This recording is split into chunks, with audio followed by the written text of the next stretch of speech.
Hello everyone, hope you doing well. तो हम single topics का जो सीरीज है उसको ऑलरेडी कंटिन्यू कर रहे हैं।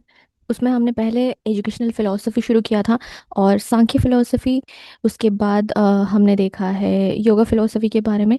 फिर हम आज डिस्कस करते हैं वेदांत फ़िलॉसफी के बारे में। ठीक है, तो चलिए बिना टाइम वेस्ट किए वेदांत फ़िलॉसफी को यहाँ पे पूरी की पूरी तरीके से हमें यहाँ पे समझ लेते हैं, ताकि आपको फिर से किसी दूसरे सोर्स की ओर यहाँ पे नहीं जाने की ज़रूरत पड़े।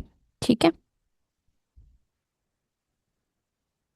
चलिए। तो सबसे पहली बात आपका आ जाता है यहाँ पे, जब हम बात करते हैं वेदांत की। तो सबसे पहला क्वेश्चन आपका क्या आ जाता है कि वेदांत एक्चुअली में है क्या, है ना। तो वेदांत क्या है? वेदांत एक, आप कह सकते हैं, परविसिव फिलोसॉफिकल ट्रेडिशन है इंडिया का। ठीक है, तो वेदांत का ओरिजिन मेनली हम किससे देखते हैं? वेदांत का ओरिजिन हम उपनिषद से देखते हैं। ठीक है, उपनिषद से ट्रेस किया जाता है वेदांत का जो ओरिजिन है। फाइन। तो अब यहाँ पे इम्पोर्टेंट एक टर्म आ जाता है कि वेदांत किस तरह से बना है। वेद प्लस अंत, इन दो टर्म्स को मिला के वेदांत बना है ना। वेद और अंत, अंत का मतलब क्या होता है? एंड होता है ना। तो इसलिए वेदांत को हम ट्रेडिशनली वेदास के एक तरह से कंक्लूडिंग पोर्शन हम इस तरह से कहते हैं। ठीक है, वेदास का जो कंक्लूजन है, कंक्लूडिंग पोर्शन है, उसको हम यहाँ पे वेदांत कहते हैं, वेद का अंत है। ठीक है, फाइन। और उपनिषद्स को भी यहाँ पे वेदांत ही कहा जाता है। दैट्स वाई हम यहाँ पे जो वेदांत का ओरिजिन है उपनिषद से यहाँ पे ट्रेस कर सकते हैं। ठीक है, इसका और एक डिफरेंट नाम भी है, तो इसको हम यहाँ पे उत्तर मीमांसा भी कह सकते हैं। ठीक है, तो दो मीमांसा हम यहाँ पे पढ़ेंगे, एक तो है उत्तर मीमांसा और एक है पूर्व मीमांसा। उत्तर मीमांसा वेदांत को कहा जाता है और एक पूर्व मीमांसा भी हम इसके बाद देखेंगे। ठीक है, तो यहाँ पे आपको याद रखना है कि वेदांत जो है वो उत्तर मीमांसा है, और उत्तर मीमांसा उपनिषदिक फिलोसॉफिकल ट्रेडिशन से ये लाइक ट्रेस किया जाता है। ठीक है, इतना आपको ध्यान में रहनी चाहिए। वेदांत किस तरह का स्कूल है? वेदांत भी आपका एक ऑर्थोडॉक्स स्कूल है, यानी कि आस्तिक स्कूल है, जो कि वेदास के अथॉरिटीज़ को यहाँ पे बिलीव करता है। ठीक है, ऑर्थोडॉक्स स्कूल ऑफ फिलोसफी यहाँ पे माना जाता है। ठीक है, तो यहाँ पे ऑर्थोडॉक्स का मतलब ये नहीं है कि लाइक जो कंजर्वेटिव वाला चीज़ है वो नहीं है। ठीक है, ऑर्थोडॉक्स का मतलब यहाँ पे आस्तिक होता है, जो कि बेसिक क्लासिफिकेशन वैदिक अथॉरिटीज़ को एक्सेप्ट करने या फिर नहीं करने उसके हिसाब से लिया जाता है। ठीक है, तो यहाँ पे वेदांत स्कूल के कुछ क्लासिफिकेशंस भी होते हैं जिसको आपको जानना ज़रूरी है। तो वेदांत स्कूल का क्लासिफिकेशन आपको यहाँ पे जानने की ज़रूरत है। ठीक है, तो वेदांत एक लाइक सिंगल यूनिफॉर्म फिलोसफी यहाँ पे नहीं है, उसके अंदर काफ़ी सारे यहाँ पे फिलोसफीज आ जाते हैं। ठीक है, तो आपको स्पेशली कुछ थिंकर्स को यहाँ पे लाइक मैच करने के लिए इस तरह से क्वेश्चन आता है हमेशा। ठीक है, तो आपको पता होनी चाहिए। सबसे पहले आता है आपका अद्वैत वेदांत। ठीक है, अद्वैत वेदांत आदि शंकराचार्य को बिलोंग करता है। ठीक है, आदि शंकराचार्य, आदि शंकराचार्य अद्वैत वेदांत। ठीक है, तो अद्वैत वेदांत को एसोसिएट किया जाता है आदि शंकराचार्य के साथ। तो अद्वैत का मतलब क्या होता है? अद्वैत का मतलब होता है अद्वैत। द्वैत मतलब क्या है? द्वैत मतलब है डुअलिज्म। ठीक है, अद्वैत का मतलब क्या होगा फिर? Non dualism.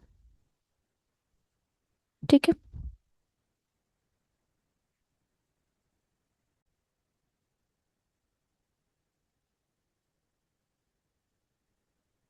ठीक है। तो अद्वैत का मतलब होता है यहाँ पे नॉन डुअलिज्म, और उसके साथ साथ आप कह सकते हैं कि अल्टीमेट रियलिटी के लेवल पर यहाँ पे डुअलिटी नहीं है। ठीक है, वेदांत में। तो इस फिलोसफी में अल्टीमेट रियलिटी होगा क्या? इस फिलोसफी में अल्टीमेट रियलिटी होता है ब्रह्म। ठीक है, अल्टीमेट रियलिटी। तो ये चीज़ आपको यहाँ पे पता होनी चाहिए। ब्रह्म होता है अल्टीमेट रियलिटी। अब सिंपल एग्जांपल से आप समझते हैं। ठीक है, अगर हम रोप को देकर डार्कनेस में हम मान लीजिए कि स्नेक समझ लेते हैं। ठीक है, तो स्नेक का अपीयरेंस हमें रियल लग सकता है यहाँ पे, लेकिन एक्चुअली रियलिटी क्या है वहाँ पे? कि वो एक रोप था, वो स्नेक नहीं था, है ना। तो इसी टाइप का जो एग्जाम्पल्स है अद्वैत के डिस्कशन में भी रोप स्नेक के थ्रू दिया जाता है, ठीक है। तो इस तरह से हम यहाँ पे रिलेट कर सकते हैं। तो यहाँ पे मेन पॉइंट क्या है, मेन पॉइंट ये है कि जो रियलिटी हमें ऑर्डिनरी एक्सपीरियंस में दिख रही है, उसके पीछे अल्टीमेट रियलिटी को हमें समझना इंपॉर्टेंट है, ठीक है। तो दूसरा चीज यहाँ पे आ जाता है, एक पहला तो है आपका अद्वैत, दूसरा आपका आ जाता है विशिष्ट अद्वैत।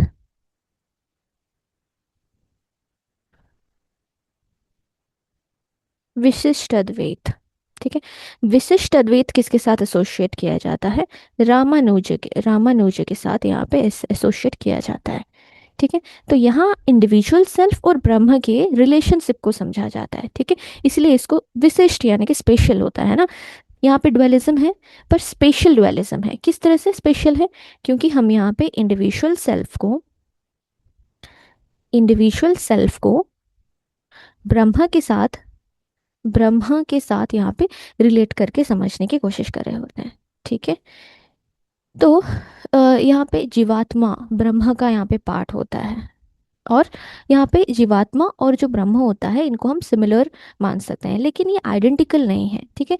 जीवात्मा और ब्रह्म जो होते हैं ये सिमिलर होते हैं, पर वो आइडेंटिकल नहीं होते हैं, इसका आपको पता होना चाहिए, ठीक है। तो इस स्कूल में भक्ति को भी इम्पोर्टेंट प्लेस दिया जाता है, पर्टिकुलरली विष्णु ओरिएंटेड डिवोशन को, ठीक है। भक्ति का यहाँ पे महत्व है। किसकी भक्ति, पर्टिकुलरली विष्णु, विष्णु जी के भक्ति को, ठीक है। दूसरा, नेक्स्ट आ जाता है आपका तीसरा, जो कि है द्वैत, ठीक है। द्वैत वेदांत, इसको एसोसिएट किया जाता है माधव के साथ, ठीक है, माधव। तो यहाँ पे हम क्या करते हैं, द्वैत का मतलब पहले तो होता है डुअलिज्म, आपको पता है हम पहले भी डिस्कस कर चुके हैं। डुअलिज्म, ये डुअलिज्म पर बिलीव करता है, पर डुअलिज्म किसका, इंडिविजुअल सोल का, ठीक है, इंडिविजुअल सोल का, और ये क्या लिख दिया, सोल, अच्छा, इंडिविजुअल सोल का और ब्रह्मा का, ठीक है। इन दोनों के बीच में जो इंडिविजुअल सोल और ब्रह्मा जो होते हैं, इन दोनों के बीच में डिस्टिंक्शन को यहाँ पे स्ट्रांगली मेंटेन किया जाता है, ठीक है। क्योंकि ये दोनों चीज़ डिस्टिंक्ट है, because of that we can call it as dualism, क्योंकि दो चीज़ यहाँ पे आता है, ठीक है। तो मतलब अद्वैत के नॉन डुअलिज्म के ऑपोजिट है द्वैत, है ना, अद्वैत और द्वैत। तो यहाँ पे डिफरेंस इंपॉर्टेंट है आपके लिए, अद्वैत में डुअलिज्म नहीं है, अद्वैत डुअलिज्म नहीं है, नॉन डुअलिज्म, और द्वैत में डुअलिज्म है। किन दोनों का डुअलिज्म है, इंडिविजुअल सोल का और ब्रह्मा का यहाँ पे डुअलिज्म है, ठीक है। तो यहाँ पे भी आपका भक्ति जो है ये रोल प्ले कर रहा होता है, ठीक है। भक्ति यहाँ पे भी इंपॉर्टेंट है, फाइन। तो क्विक मेमोरी के हिसाब से आप याद रख सकते हैं, शंकराचार्य अद्वैत, रामानुज विशिष्ट अद्वैत, और माधव द्वैत, ठीक है। तीसरा हो गया, फिर चौथा आपका आता है द्वैत द्वैत, द्वैत द्वैत, द्वैत द्वैत एसोसिएट किया जाता है निम्बर्क आचार्य के साथ, निम्बर्क के साथ, ठीक है, निम्बर्क के साथ। तो यहाँ पे नाम से ही क्लू मिल रहा है आपको, द्वैत अद्वैत, ठीक है, द्वैत अद्वैत। यहाँ पे दो चीज मिलके द्वैत द्वैत बना हुआ है, एक तो है द्वैत और एक है अद्वैत, है ना। यानी कि डिफरेंस भी और नॉन डिफरेंस भी, दोनों ही चीज़ यहाँ पे एग्जिस्ट कर रहे हैं। तो डिफरेंट पर्सपेक्टिव से कोई भी रिलेशनशिप को अगर हम एक्सप्लेन करते हैं, तो उसको हम यहाँ पे द्वैत द्वैत में कैलकुलेट करते हैं, ठीक है। डिफरेंट पर्सपेक्टिव, डिफरेंट पर्सपेक्टिव से कोई भी रिलेशनशिप को अगर हम समझने की कोशिश कर रहे हैं, ठीक है। फिर आता है आपका शुद्ध द्वैत, शुद्ध, आगे शुद्ध द्वैत, ठीक है। शुद्ध द्वैत किसके साथ एसोसिएट किया जाता है, वो बल्लवाचार्य, मान लीजिए बल्लभ, ठीक है, बल्लभ के साथ ये रिलेट किया जाता है। तो शुद्ध द्वैत में यहाँ पे भक्ति को बहुत ज़्यादा यहाँ पे इम्पोर्टेंस दिया जाता है, फाइन। तो यहाँ पे किसकी भक्ति के बारे में बात होती है, श्री कृष्ण के, ठीक है, जो लीला है श्री कृष्ण की लीला, ठीक है, श्री कृष्ण है जो लीला है, गोलक है, और कुछ और भी कॉन्सेप्ट हैं, जैसे कि अगर आपको पता होगा सत्य चित्त आनंद, ठीक है, इस तरह के कॉन्सेप्ट यहाँ पे ज़्यादा रेफरेंस दिया जाता है। ठीक है, सत्य चित्त आनंद। तो इसीलिए बल्लभ को शुद्ध द्वैत के साथ हम रिमेंबर करेंगे। ठीक है, शुद्ध द्वैत बल्लभ के साथ एसोसिएटेड है। भक्ति यहाँ पे इंपॉर्टेंट है। कृष्ण लीला और गोलक जो हैं और सत्य चित्त आनंद, ये सारी चीज़ें यहाँ पे लाइक एग्जिस्ट कर रहे हैं और इन पे ये बिलीफ करता है। ठीक है, छठा आपका आता है अचिंत्य भेद भेद। ठीक है, अचिंत्य भेद भेद ये किसके साथ रिलेटेड है, एसोसिएटेड है? ये एसोसिएटेड है चैतन्य महाप्रभु के साथ। ठीक है, चैतन्य महाप्रभु के साथ। फाइन। तो इसका सेंट्रल आइडिया क्या है, यहाँ पे डिफरेंस और नॉन डिफरेंस के जो रिलेशनशिप है वो रिलेटेड होते हैं। ठीक है, जिसे अल्टीमेटली अचिंत्य यानी कि इनकंसीवेबल कहा जाता है। ठीक है, अचिंत्य यानी कि इनकंसीवेबल यहाँ पे कहा जाता है। क्या चीज़ को? डिफरेंस और नॉन डिफरेंस के बीच में जो रिलेशन है, डिफरेंस और नॉन डिफरेंस के बीच में जो रिलेशन है उसको इनकंसीवेबल माना जाता है। कौन मानते हैं? चैतन्य महाप्रभु मानते हैं और इन्हीं से एसोसिएटेड है अचिंत्य भेद भेद। ठीक है, तो इसमें भी हमारा भक्ति ओरिएंटेड ट्रेडिशन देखने को मिलता है, तो भक्ति यहाँ पे भी इम्पोर्टेंट माना जाता है। फाइन। तो यहाँ पे इस्कॉन का जो मूवमेंट होता है ये भी इसके साथ कनेक्शन रखता है, अचिंत्य भेद भेद के साथ। ठीक है, तो अद्वैत शंकराचार्य, विशिष्ट अद्वैत रामानुज, द्वैत माधव, द्वैत द्वैत निम्बर्क, शुद्ध द्वैत बल्लभ, अचिंत्य भेद भेद चैतन्य महाप्रभु के साथ एसोसिएटेड है। ठीक है, तो यहाँ पे बेसिक फिलोसॉफिकल आइडिया क्या है वेदांत का वो भी आपको जानने की ज़रूरत होती है। ठीक है, तो यहाँ हम तीन टर्म्स को इम्पोर्टेंस देते हैं। कौन कौन से टर्म्स को?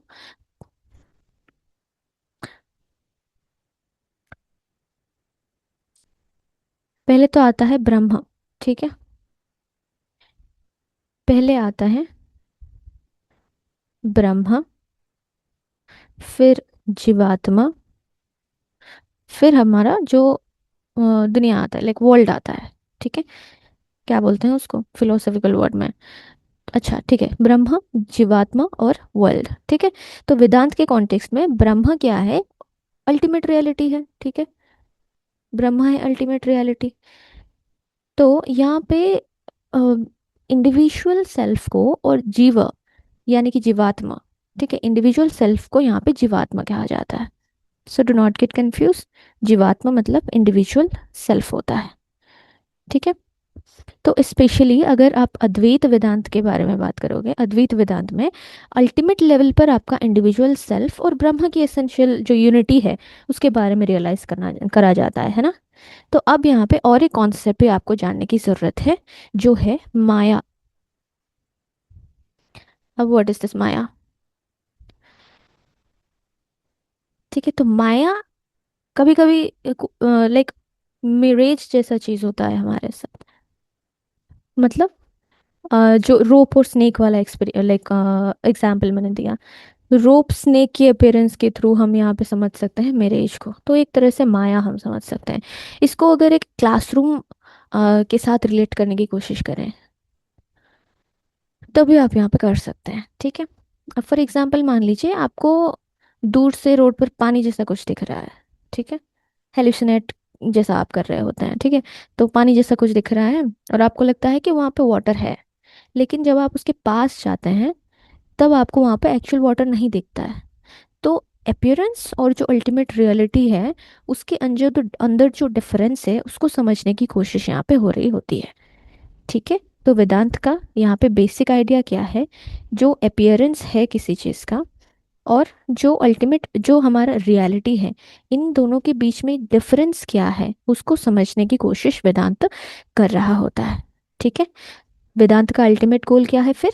Realisation of the true nature of the self and ultimate reality, आप इस तरह से कह सकते हैं। ठीक है, फिर according to Veda aims of education क्या होना चाहिए? एम ऑफ एजुकेशन क्या होना चाहिए अकॉर्डिंग टू वेदा? तो ये पोर्शन आपके लिए ज़्यादा यहाँ पे इंपॉर्टेंट बन जाता है, ठीक है। तो वेदांत के अकॉर्डिंग एजुकेशन का पर्पस यहाँ पे सिर्फ इन्फॉर्मेशन देना नहीं होता है।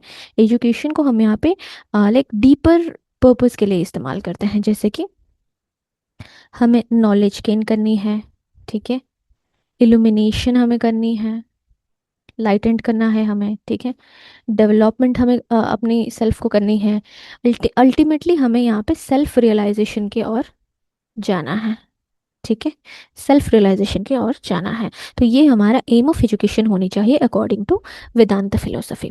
तो यहाँ पे और एक कॉन्सेप्ट भी आपको पता होनी चाहिए, दैट इज तमसो मा ज्योतिर्गमय। सुने होंगे बहुत बार, तमसो मा ज्योतिर्गमय, ज्योतिर्गमय, ठीक है। तो तमसोम ज्योतिर्गमय का मतलब यहाँ पे क्या है? सिंपल लैंग्वेज में अगर हम देखें तो तमसोम ज्योतिर्गमय का मतलब होता है डार्कनेस से लाइट की तरफ हम जा रहे हैं, ठीक है, डार्कनेस से लाइट की ओर हम जा रहे हैं, या फिर आप इस तरह से कह सकते हैं, डार्कनेस को इग्नोरेंस आप कह सकते हैं, ठीक है, अज्ञानता। इग्नोरेंस से हम लाइट, एनलाइटनमेंट यानी कि नॉलेज की तरफ हम यहाँ पे जा रहे हैं, ठीक है, इग्नोरेंस से नॉलेज की ओर जा रहे हैं, तमसोमा ज्योतिर्गमय, ठीक है। तो ये चीज़ आपको यहाँ पे पता होनी चाहिए, ये उपनिषदिक ट्रेडिशन में माना जाता है, ठीक है। तो इसलिए एजुकेशन का एम होना चाहिए कि लर्नर के जो डाउट्स हैं, इग्नोरेंस है, और आप उसको डार्कनेस बोल दीजिए, उस डार्कनेस को हमें नॉलेज के थ्रू मतलब रिमूव करना है, ठीक है। तो आपको एग्जाम में कुछ इस तरह से भी क्वेश्चन आ सकते हैं कि Vedantic conception of education is associated with what.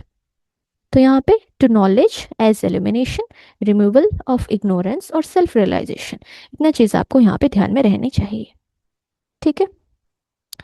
फिर यहाँ पे और एक कॉन्सेप्ट भी आपका आ जाता है जो सेकंड इंपॉर्टेंट आप मान सकते हैं तमसोमा ज्योतिर्गमय के बाद, individual centred, individual centred education. अभी हम एजुकेशनल पर्सपेक्टिव इसका देख रहे हैं, ठीक है। तो इंडिविजुअल सेंटर्ड एजुकेशन में यहाँ पे क्या होता है कि हमें एजुकेशन का एम यहाँ पे इंडिविजुअल का ओवरऑल डेवलपमेंट होना चाहिए, है ना, ओवरऑल डेवलपमेंट यहाँ पे होना चाहिए। तो हमें यहाँ पे सिर्फ मार्क्स की नहीं, सिर्फ इंटेलिजेंस की नहीं, बल्कि जो लर्नर का होलिस्टिक डेवलपमेंट है, लाइक मोरल, इंटेलेक्चुअल, सोशल और फिजिकल डेवलपमेंट, यहाँ पे ऑलराउंड डेवलपमेंट यहाँ पे इंपॉर्टेंट हो जाता है उसके लिए, ठीक है। तो होलिस्टिक डेवलपमेंट को यहाँ पे हमें नज़र में रखनी होगी। इंडिविजुअल सेंटर्ड एजुकेशन, उसके साथ साथ आपको नेचर ओरिएंटेड एजुकेशन के बारे में भी यहाँ पे फोकस किया जाता है। नेचर ओरिएंटेड एजुकेशन का मतलब क्या है यहाँ पे कि जो एजुकेशनल सेंटर्स होते हैं हमारे, वो काफ़ी क्राउडेड होते हैं ना, क्राउडेड होते हैं और हाईली पॉपुलेटेड एरियाज से रिलेटिवली लाइक वो होते हैं, ठीक है। तो वो जो हाईली क्राउडेड प्लेसेस हैं उससे दूर हम अगर कोई नेचुरल सा जगह में, नेचुरल सीरीन सराउंडिंग्स में रखने की बात करें, तब हम उसको कहेंगे कि नेचर ओरिएंटेड एजुकेशन हम यहाँ पे कर रहे हैं। तो इसका क्या आइडिया है, इससे क्या होगा? इससे क्या होगा ना, लर्नर को नेचर के क्लोज हम रख सकते हैं। तो आज हम लाइक एक्सपीरियंशियल लर्निंग की बात करते हैं ना, एक्सपीरियंशियल लर्निंग या फिर नेचर बेस्ड लर्निंग की बात कर रहे होते हैं वहाँ पे। तो यहाँ भी नेचुरल एनवायरनमेंट को एजुकेशनल डेवलपमेंट के लिए इम्पोर्टेंट माना जाता है, ठीक है। तो नेचर ओरिएंटेड एजुकेशन को यहाँ पे इम्पोर्टेंस दिया जाता है। नेक्स्ट इज आप मान सकते हैं रिलीजन सेंटर्ड एजुकेशन, यहाँ पे ये भी इम्पोर्टेंट कहा गया है, ठीक है। रिलीजन सेंटर्ड एजुकेशन का मतलब क्या है यहाँ पे कि लाइक हिस्टोरिकल कॉन्टेक्स्ट में अगर आप देखें तो रिलीजन ने ही लाइक नेशनल, पर्सनल, सोशल और एजुकेशनल लाइफ के जो भी डिफरेंट एस्पेक्ट्स हैं उनको इन्फ्लुएंस किया है हमेशा, है ना। तो इसीलिए एजुकेशन में रिलीजियस वैल्यूज़ और जो प्रैक्टिसेस होते हैं उसको लाइक क्लोजली कनेक्टेड रखा जाता है, ठीक है। तो यहाँ हमें जो हिस्टोरिकल कॉन्टेक्स्ट है उसको भी ध्यान में रखनी चाहिए, और हमारा जो एंशंट एजुकेशनल सिस्टम था उसके जो फिलोसफीज थे उसको भी हम इसी वजह से यहाँ पे डिस्कस करते हैं, ठीक है। रिलीजियस सेंटर्ड एजुकेशन भी यहाँ पे रखनी चाहिए। फिर हमें नेक्स्ट आता है एजुकेशन ऑफ माइंड के बारे में भी हमें सोचना चाहिए। ये भी एक कॉन्सेप्ट वेदांत फिलोसफी के साथ आपका रिलेटेड है। एजुकेशन ऑफ माइंड का मतलब क्या है? माइंड की डेवलपमेंट के साथ ये कनेक्टेड होता है, स्पेशली लाइक कहें तो कॉग्निटिव डेवलपमेंट, ठीक है, क्रिएटिविटी, हमारा जो कल्चर है उसको किस तरह से हम फ्लोरिश करेंगे, इंकलकेट करेंगे, सिविलाइजेशन हम किस तरह से डेवलपमेंट करेंगे थ्रू क्रिएटिविटी, ठीक है। तो इन सारी चीज़ों के डेवलपमेंट की ओर यहाँ पे बात करी जाती है। फाइन। तो इन सारी चीज़ों का यहाँ पे एजुकेशनल इम्प्लीकेशंस आप किस तरह से लेके चले।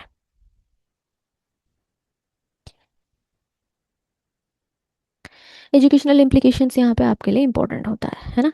तो एजुकेशनल इम्पोर्टेंस में आप मान सकते हैं कि क्योंकि ये ऑलराउंड डेवलपमेंट की बात करते हैं, ठीक है, ऑलराउंड डेवलपमेंट की बात करते हैं, पर्सनालिटी को लाइक जो भी physical intellectual moral social development सारे चीज़ों को ये डेवलप करने की बात करते हैं। उसके साथ साथ ये फिलोसफी हमें इक्वलिटी ऑफ अपॉर्चुनिटी के बारे में भी बताता है, ठीक है, इक्वलिटी ऑफ अपॉर्चुनिटी हमें यहाँ पे मिलनी चाहिए, ठीक है।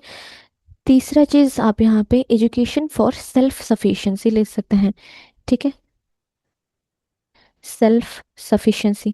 सेल्फ सफिशिएंसी का मतलब क्या है कि लर्नर को प्रैक्टिकल लाइफ के लिए भी हमें प्रिपेयर करनी है, ठीक है। For example agriculture, vocational knowledge, art, literature और लाइक जो भी फिलोसफी है, इन सब चीज़ों के बारे में भी उसको सेल्फ कैपेबिलिटी उसका डेवलप यहाँ पे होनी चाहिए, सेल्फ एफिशिएंसी। उसके साथ साथ आपको डिसिप्लिन, उसको डिसिप्लिन रखनी है, डिसिप्लिन, ठीक है। और उसके साथ साथ आपका जो टीचर पीपल का जो रिलेशनशिप है वो भी यहाँ पे डिसिप्लिन होनी चाहिए, अच्छा होने चाहिए, ठीक है। तो वैदिक एजुकेशनल ट्रेडिशन में जैसे हमने देखे हैं पहले भी कि टीचर और पीपल के रिलेशन बहुत यहाँ पे इंपॉर्टेंट रखा जाता था, है ना। तो टीचर सिर्फ इंफॉर्मेशन प्रोवाइड नहीं करता है, टीचर आपको लाइक पीपल के, टीचर और पीपल के बीच में जो डिसिप्लिन है, रिस्पेक्ट है, क्लोज एजुकेशनल रिलेशन है, ये सारी चीज़ें यहाँ पे इंपॉर्टेंट हो जाता है ना। तो रोल ऑफ टीचर यहाँ पे काफ़ी ब्रॉड हो जाता है, फाइन। तो according to Vedanta philosophy subject हम क्या क्या चीज़ें यहाँ पे रख सकते हैं, यानी कि आप मान लीजिए करिकुलम एक तरह से, ठीक है, करिकुलम बोल लीजिए, नॉट पर्टिकुलरली सब्जेक्ट बट हाँ करिकुलम हम किस तरह से यहाँ पे रख सकते हैं अकॉर्डिंग टू वेदांत फिलोसफी। तो वेदांतिक चीज़ों में यहाँ पे ज़्यादा मैटर करता है पीस और ह्यूमैनिटी, यहाँ पे ज़्यादा मैटर करता है, ठीक है। और उसके साथ साथ आपका यूनिवर्सल ब्रदरहुड जो है वो यहाँ पे ज़्यादा मैटर करता है, ठीक है। तो इन सब चीज़ों को हम यहाँ पे इंक्लूड करेंगे, फाइन। इस तरह के वैल्यूज़ हम यहाँ पे इंक्लूड करेंगे। तो वैदिक मैथमेटिक्स और कमर्शियल एजुकेशन दोनों में ही ये सब चीज़ों के बारे में यहाँ पे मेंशन है। तो जो करिकुलम होगा, करिकुलम में सिर्फ रिलीजियस नॉलेज नहीं होगा, उसमें हमें लाइक इंटेलेक्चुअल चीज़ें रखनी है, कल्चरल मोरल प्रैक्टिकल डिमेंशन से भी ये मिलते हों, ठीक है। इस तरह से हमें करिकुलम इसका डिज़ाइन करना होगा। Next is methods of teaching क्या रहेगा इसमें। मेथड्स ऑफ टीचिंग क्या रहेगा कि लाइक आपको यहाँ पे एक सीक्वेंस की तरह आप थोड़ा सा देख सकते हैं। तो टीचर नॉलेज इम्पार्ट करता है ना, और लर्नर अटेंटिव लाइक अटेंटिवली सुनता है उसको थ्रू लर्निंग प्रोसेस, ठीक है। और लर्निंग प्रोसेस में वो पार्टिसिपेट भी करता है ना। तो इसमें क्या सीक्वेंस आपका रहता है मेथड में। तो सबसे पहला तो होता है कि आपका हियरिंग, ठीक है, बच्चा सुनता है, फर्स्ट स्टेप है हियरिंग, ठीक है। स्टूडेंट पहले टीचर की टीचिंग को केयरफुली सुनेगा, तो लर्निंग के बिगनिंग यहाँ पे लिसनिंग से हो रहा है ना। दूसरा आता है आपका recitation, according to Vedanta practice, और आप कह सकते हैं कि रिसाइटेशन, ठीक है, रिसाइटेशन होता है, फाइन। एग्जाम लाइक एग्जाम्पल के लिए ले लीजिए कि अगर टीचर कोई इंपॉर्टेंट फिलोसॉफिकल स्टेटमेंट एक्सप्लेन करता है, ठीक है, तो लर्नर उसको रिपीट और प्रैक्टिस करता है उसके बाद, है ना। तो वो आ जाता है। तीसरा आ जाता है क्या, मीनिंग, ठीक है, समझना, understanding the meaning of it. तो सिर्फ वर्ड्स को रिपीट करने से तो नहीं होगा, उसको चीज़ें समझनी भी पड़ेगी, otherwise it will be called as rote repetition, है ना। तो रूट रिपीटिशन नहीं करनी है। नेक्स्ट इज इन्फरेंस, उसमें से इन्फरेंस निकालना, मतलब यहाँ पे लर्नर जो है वो नॉलेज को रिसीव कर रहा है, फिर लाइक रिसाइट कर रहा है, मीनिंग उसका निकाल रहा है, फिर उसको इन्फर कर रहा है, यानी कि रीजनिंग का यहाँ पे एलिमेंट आ जाता है इन्फरेंस में। फिर वो खुद इस चीज़ को एक्सप्लेन कर सकता है, ठीक है, एक्सप्लेन करना, ठीक है। तो फिर जो लर्नर है उसको रियल लाइफ के साथ कनेक्ट करेगा या फिर किसी कॉन्क्रीट ऑब्जेक्ट के साथ कनेक्ट करेगा, फिर वो उस चीज़ को एक्सप्लेन कर पाएगा, फाइन। तो इस तरह से आपका सीक्वेंस यहाँ पे चलता है। और छठे में आपका एविडेंस, और आप मान लीजिए प्रूफ एक तरह से, ठीक है। तो लर्नर यहाँ पे कंक्लूजन्स फाइंड आउट करेगा एविडेंस के बेसिस पर या फिर प्रूफ के बेसिस पर। तो पूरा सीक्वेंस यहाँ पे क्या रहता है, hearing, recitation, understanding the meaning, inference, explanation और प्रूफ, ठीक है। इतना चीज़ आपको मेथड्स में याद रखनी है। रोल ऑफ टीचर कैसा रहेगा। वही रहेगा, लाइक मेंटोर रहेगा, गाइड रहेगा, ठीक है। एज सरोगेट भी आप कह सकते हैं, पेरेंट कह सकते हैं, रोल मॉडल जैसा रहेगा, ठीक है। मतलब टीचर जो है यहाँ पे लर्नर के डेवलपमेंट में मल्टीपल रोल्स यहाँ पे प्ले करेगा, ठीक है। मेंटरशिप करेगा, गाइडेंस करेगा, ठीक है, सारी चीज़ें यहाँ पे करेगा। सिर्फ लेक्चर डिलीवर नहीं करना होता है यहाँ पे। फाइन। तो करिकुलम करिकुलम है आपका, यहाँ पे क्या क्या चीज़ें आ जाता है वेदांत के अकॉर्डिंग, क्या क्या करिकुलम रहता है यहाँ पे। तो करिकुलम में लाइक पहला तो है कि जो नॉलेज रिलेटेड हो सोल के साथ, ठीक है, यूनिवर्स के साथ, गॉड के साथ, ठीक है। यानी कि हम यूनिवर्सल ट्रुथ को फाइंड आउट करने की कोशिश कर रहे हैं, पहला है ये, ठीक है। दूसरा आपका आ जाता है डिफरेंट एकेडमिक प्रैक्टिकल सब्जेक्ट्स यहाँ पे आ जाते हैं, जैसे कि वेदास रहेगा, वेदांगस रहेंगे, साउंड सिस्टम रहेगा, रिलीजियस राइट्स रहेंगे, ग्रामर रहेगा, ठीक है, एस्ट्रोनॉमी रहेगी, एस्ट्रोनॉमी रहेगी, और क्या रहेगी, हिस्ट्रीज रहेंगे, पुराणस रहेंगे, ठीक है, एथिक्स रहेंगे, और यहाँ पे आपको मिलिट्री साइंस भी यहाँ पे रहता है, ठीक है।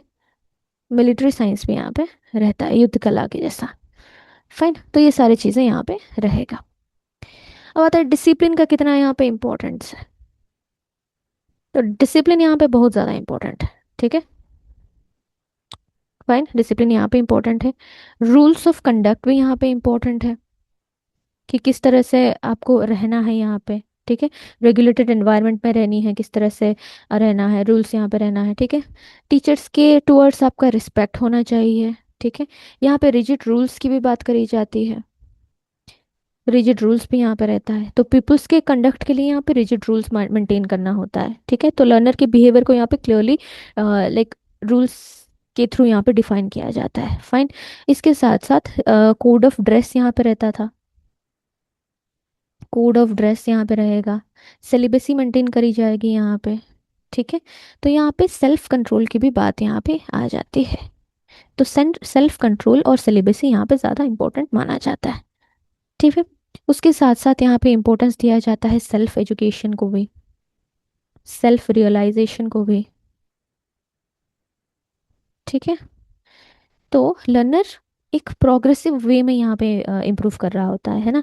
सेल्फ अवेयरनेस होता है, लाइक ओन बीइंग का एक अंडरस्टैंडिंग होता है, फिर डीपर रियलाइजेशन होता है, ठीक है। तो इस तरह से वो सेल्फ रियलाइजेशन की ओर यहाँ पे जा रहा होता है।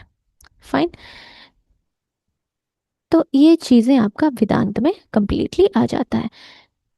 तो एक क्विक रिवीजन के हिसाब से अगर देखें तो क्या क्या चीज़ें हमने यहाँ पे डिस्कस कर ली वेदांत के बारे में।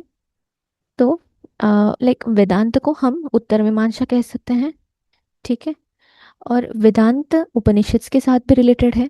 यहाँ पे डिफरेंट टाइप्स ऑफ वेदांत के बारे में हमने डिस्कस किया, लाइक अद्वैत जो कि एसोसिएटेड है आदि शंकराचार्य के साथ, विशिष्ट अद्वैत जो कि एसोसिएटेड है रामानुज के साथ, द्वैत जो कि माधवाचार्य या फिर माधव बोल लीजिए, द्वैत द्वैत निम्बर्क के साथ रिलेटेड है, शुद्ध द्वैत बल्लभ के साथ रिलेटेड है, और अचिंत्य भेद वेद चैतन्य महाप्रभु के साथ रिलेटेड है, ठीक है। और यहाँ पे अल्टीमेट रियलिटी कौन है, ब्रह्मा।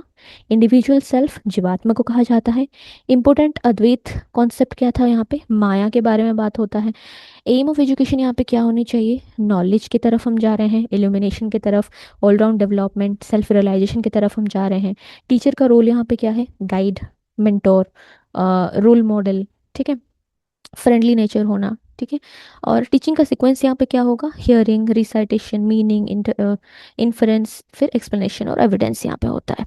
डिसिप्लिन में आपका काफ़ी सारी चीज़ें यहाँ पे आ जाता है, जैसे कि rules, respect, self control, celibacy, ये सारी चीज़ें आ जाती है। करिकुलम में क्या क्या चीज़ें आएंगी, वेदांत लाइक वेदांत में Vedas, Vedang, grammar, astronomy, history, ethics, ये सारी चीज़ें यहाँ पे आ जाते हैं, ठीक है। तो ये पूरा का पूरा आपका फ्रेमवर्क यहाँ पे रहता है। तो आपके लिए एक यहाँ पे टास्क है कि वेदांत फिलोसफी के अकॉर्डिंग प्रमाणस किस किस को माना जाता है, मतलब वैलिड सोर्स ऑफ नॉलेज कौन कौन सी चीज़ों को माना जाता है। जैसे कि सांख्य में हमने देखा था like perception, like verbal testimony वगैरह, है ना, इन्फरेंस वगैरह देखा था। तो वेदांत फिलोसफी के अकॉर्डिंग कौन कौन से सोर्सेस को वैलिड नॉलेज के सोर्सेस माना जाता है, ये आपको कमेंट सेक्शन में मेंशन करनी है, ठीक है। फिर मिलते हैं नेक्स्ट एजुकेशनल फिलोसफी के साथ। Till then, bye bye.